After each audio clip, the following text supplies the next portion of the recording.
Welcome back to Terror and Urban Myths. Don't forget to like and subscribe if you want to hear more explorations into the fascinating world of the unknown. Well, we have something really special today. What is that? We're going to be diving into the world of Goetic Magic. Goetic Magic. Now, that sounds pretty intense. It is. So, for those of us who are unfamiliar, what exactly is Goetic Magic? Goetic Magic, it's often misunderstood. Mm-hmm. People try to boil it down to just summoning demons, but it's way more nuanced than that. Right. It's actually a system of ceremonial magic. Okay. And the goal is to actually connect with spirits. Okay.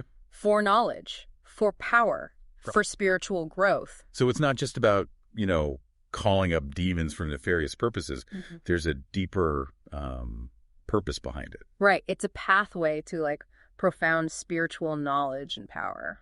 That's fascinating. Right. And where does this tradition come from? What are the historical roots of Goetic magic? We can actually trace its roots way back Uh-huh. to ancient Mesopotamia, even Egypt and Greece. Wow. So it's a tradition with a very, very long history. Yeah.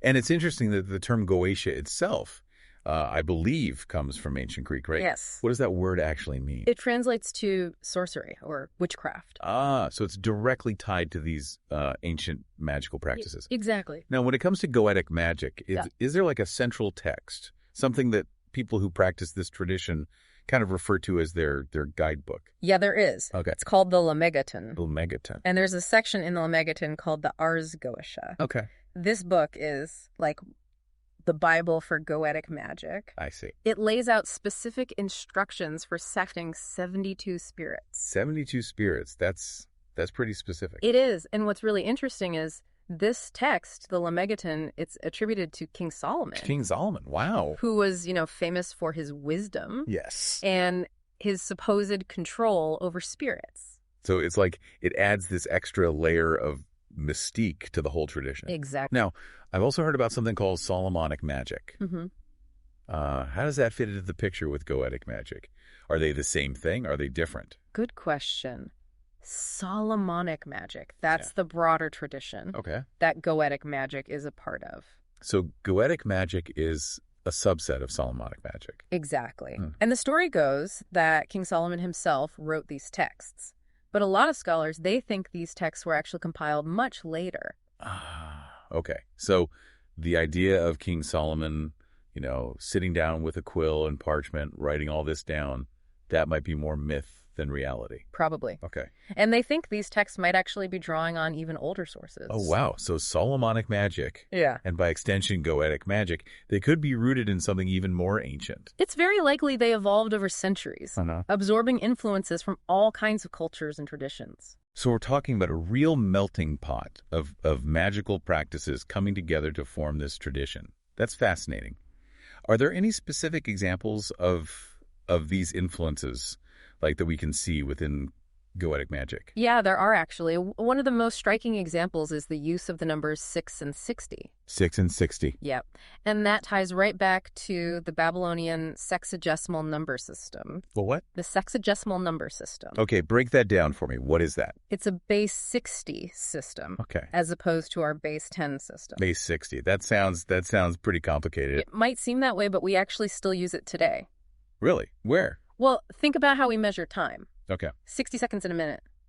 60 minutes in an hour. Oh, right. And it's also used for measuring angles. So this ancient Babylonian system, it's still embedded in our modern world. Exactly. It's pretty amazing when you think about it. Yeah, it shows you how these ancient systems of knowledge can have a lasting impact. It really does. Yeah. And it makes you wonder what the significance of this numerical system is within Solomonic magic. Right. Was it just a practical choice? Or does it hold some deeper, maybe even magical meaning? I think that's a question worth considering. I mean, the system is so deeply embedded in time and space, two fundamental aspects of existence, that it does suggest a connection to maybe a deeper cosmological understanding. Wow. And to think it all goes back to ancient Babylon. It's incredible how these ancient systems of knowledge continue to resonate, throughout the ages. Yeah, it is. But we've been talking a lot about Solomon and his connection to magic. Are there any specific stories or legends about his encounters with spirits, things that really illustrate his supposed mastery over the supernatural realm? Oh, yeah, tons. One of the most fun ones is the story of his dispute with the demon Morolf. Morolf, what's his story? Morolf is this mischievous, ironic demon. He's constantly testing Solomon, challenging his authority. And they get into these like really entertaining verbal sparring matches. So it's not just Solomon, commanding these spirits. It's like they're interacting, they're engaging. Yeah. He's not just this passive, bookish king. He can hold his own. Exactly. It's more of like a witty banter. I love that. Are there any other stories that kind of, show Solomon's magical abilities? Well, there's also the story of Solomon demonstrating genie magic to the Queen of Sheba. Oh, wow. So he's not just dealing with demons. He's summoning genies. What does he do with these genies? Well, he uses them to perform like all kinds of incredible feats, like granting wishes. Yeah, he's got this whole like supernatural toolkit at his disposal. Yeah, exactly. And these stories, they really try to bridge the gap between the historical Solomon, the king, and the legendary magician he became. It's like a fusion of history and myth, all wrapped up in this figure of Solomon. Yeah. But are these stories purely based on oral accounts, or are there any early written sources that actually support these traditions? We actually have a first-century text called the Testament of Solomon. Testament of Solomon. And in it, there's a list of 36 rulers of darkness. So this is like an early example of Solomonic demonology. Exactly. And it shows that even back then, this idea of Solomon having control over spirits, it was already being written down. So it's not just a later invention. It's something that's been around for centuries. Yeah. But what about the origins of Solomonic magic itself? Is it as old as those medieval manuscripts that we have? Or could it be even older? That's where things get really interesting. You remember how we talked about that connection to Babylonian magic? Yes. Well, some evidence suggests that Solomonic magic might actually be even older than that. Older than Babylonian magic. Now you've got me really intrigued. What kind of evidence are we talking about? There's this Gnostic text that was found among the Nag Hammadi scriptures. Okay. And it describes the creation of 49 androgynous demons. Androgynous demons. That's pretty unique. It is. And what's fascinating is that the names and the functions of these demons, they actually echo those found in later Solomonic texts, like the Book of Solomon. So are you suggesting that this Gnostic text could be evidence of, like, early Solomonic demonological beliefs? It's definitely a possibility. It challenges the traditional timeline, and it opens up a whole new avenue for exploration. It suggests that Solomonic magic might have been influenced by these esoteric currents that were flowing through history. So we have Goetic Magic, which is a part of this broader system of Solomonic magic, and it could be rooted in Babylonian and even earlier Gnostic traditions. That's an incredible historical journey. Yeah. But you mentioned earlier that Goetia extends beyond the Lemegeton. Can you elaborate on that a bit? Well, remember that the word Goetia itself, it just means witchcraft or sorcery in ancient Greek. Right. And back then, a goes, that was a specific term. Oh, what did it refer to? It referred to a sorcerer, a dark magician. Okay. As opposed to like a priestly magician. I see. There was a distinction. Yes. So while the Lemegeton's Goetia is like the foundation, the tradition, it's way bigger than just that one book. So what other texts fall under this umbrella of Goetic magic? Well, you have texts like the Dragon Rouge, the Grimorium Verum. Those sound familiar. Aren't those associated with dark magic? Yeah. Like summoning rituals? Yeah, pretty much. Okay. Yeah. And it doesn't stop there, does it? No. You even have Faustian grimoires, like the Magia Naturalis. Okay. And Kabbalistic demonology books, like the Magic of Abramelin the Mage. So we're talking about a pretty diverse collection of texts, all dealing with this idea of summoning and interacting with spirits. Exactly. But at the center of Goetic demonology, there's one figure who really stands out, and that's Belial. Right. He's a key player, a bridge between biblical narratives and this whole world of Goetic demonology. And he's also connected to the cities of Sodom and Gomorrah. Ah, yes, the cities of sin. Belial was involved in their downfall. Well, some accounts actually claim that Belial was worshipped in the Temple of Sodom, this place where, the forces of darkness were venerated. A temple dedicated to Belial. To darkness.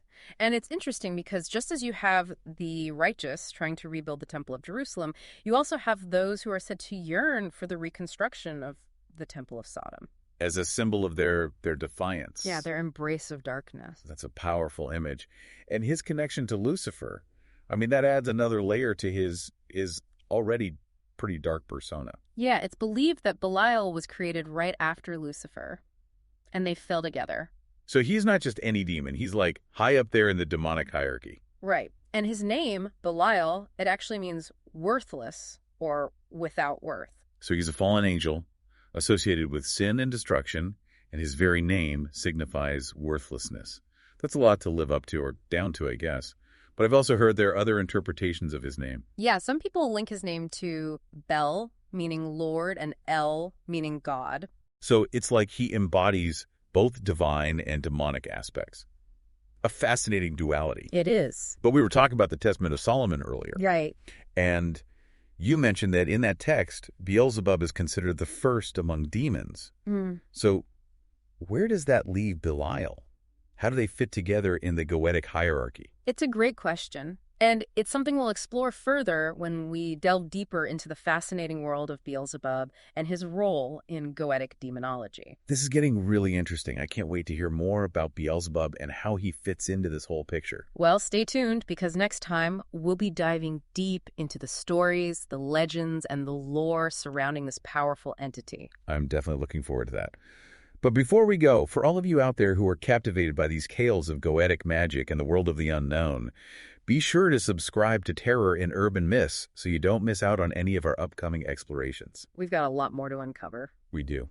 So hit that subscribe button, give us a like if you enjoyed this episode, and until next time, keep exploring the shadows. Stay curious. Last time we talked about Beelzebub and how he's often seen as like the top dog in the Goetic hierarchy. Right. So let's dive into that. Like, who is this Beelzebub character? What's his deal?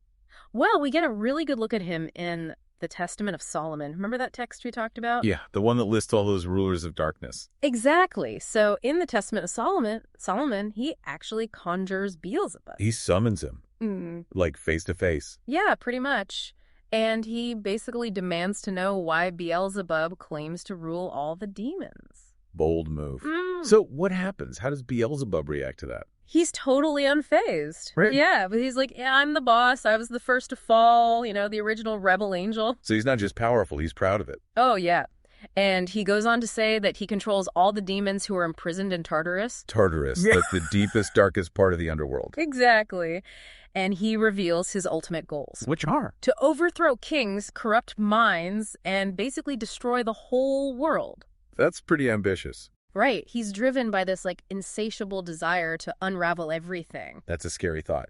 But Beelzebub's also known as Lord of the Flies. Right. And that actually connects back to his possible origins in Phoenician mythology. Okay, tell me more about that. Well, in Phoenician mythology, he was known as Baal-zebub, which means Lord of the Flies. Interesting. So we have this figure who appears in both the Bible and in ancient mythology. It seems like these figures, they transcend cultural boundaries. They do. And some scholars even think that Belial and Beelzebub might actually be connected. Like different aspects of the same, primal force. Yeah, potentially.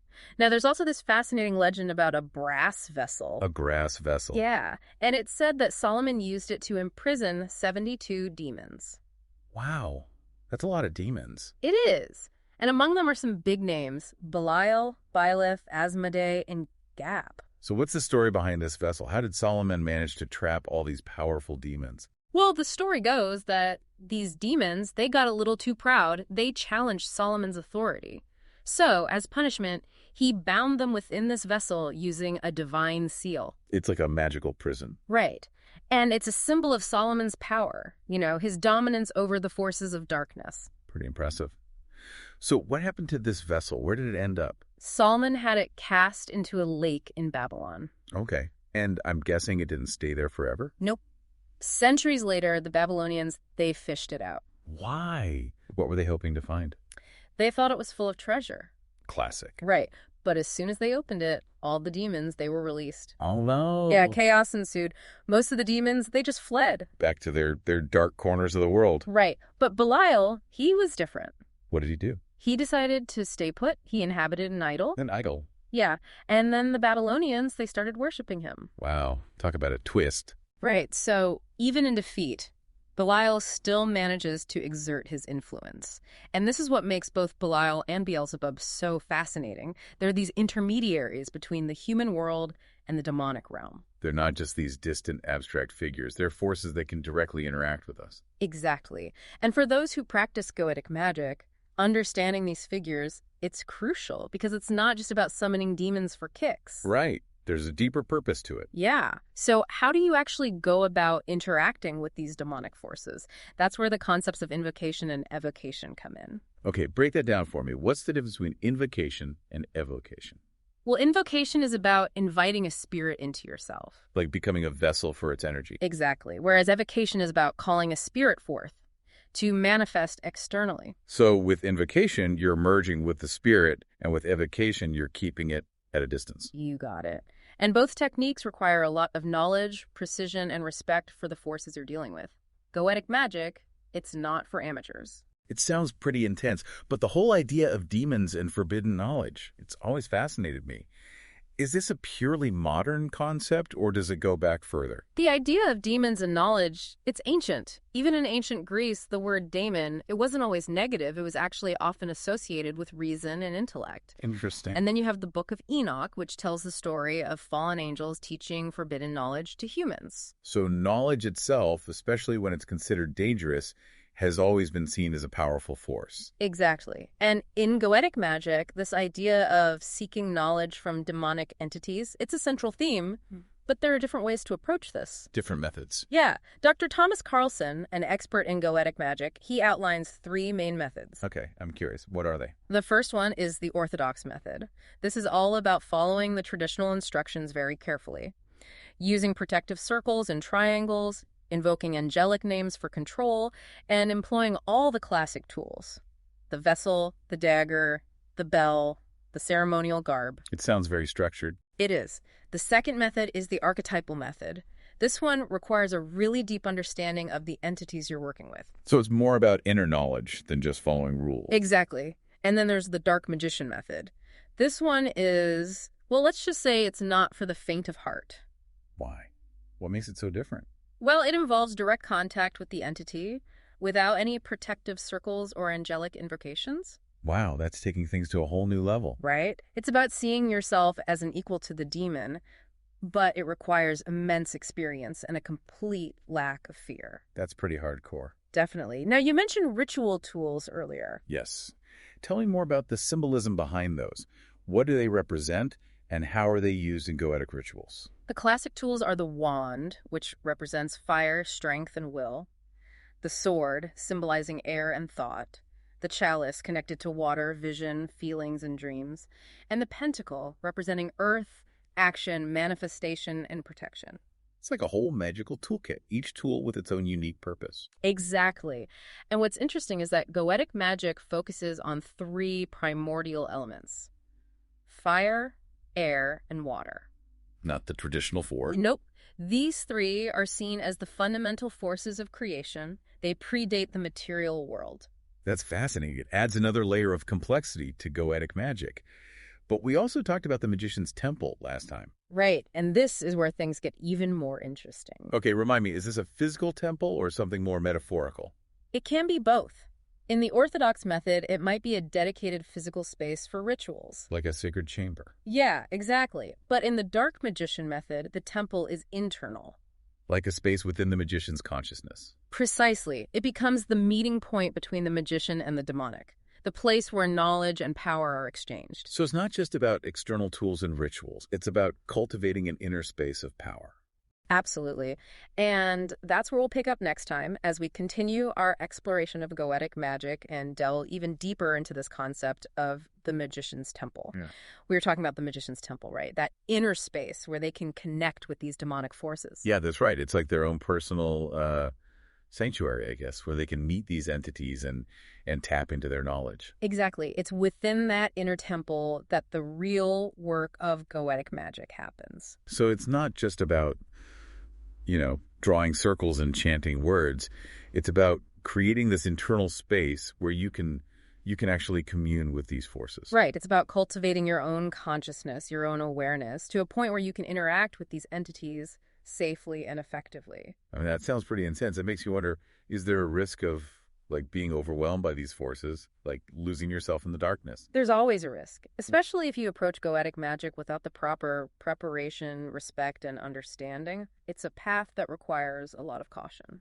It's not something to be taken lightly. No, definitely not. These forces, they're not to be trifled with. So it's about finding that balance, right, between tapping into their power, but also maintaining your own sense of self. Exactly. It's about understanding that true power comes with responsibility.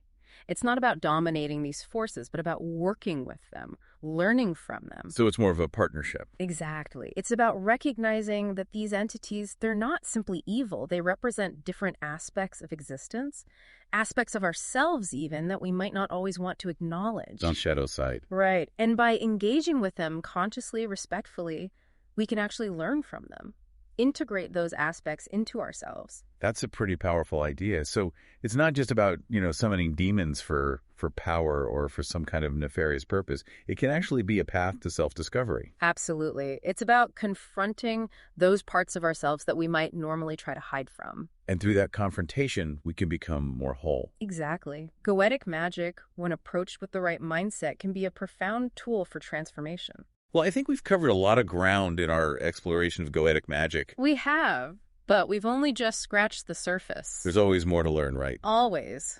Goetic magic is a vast and complex tradition, and there's always more to discover. Well, thank you for taking us on this journey into the world of Goetic magic. I think I speak for everyone listening when I say it's been a truly fascinating experience. It's been my pleasure. And for those of you who are intrigued by this exploration of Goetic magic and the world of the unknown, be sure to subscribe to Terror and Urban Myths for more deep dives into these fascinating topics. We've got so much more to explore. We do. So hit that subscribe button. Give us a like if you enjoyed this episode. And until next time, keep exploring the shadows. Stay curious.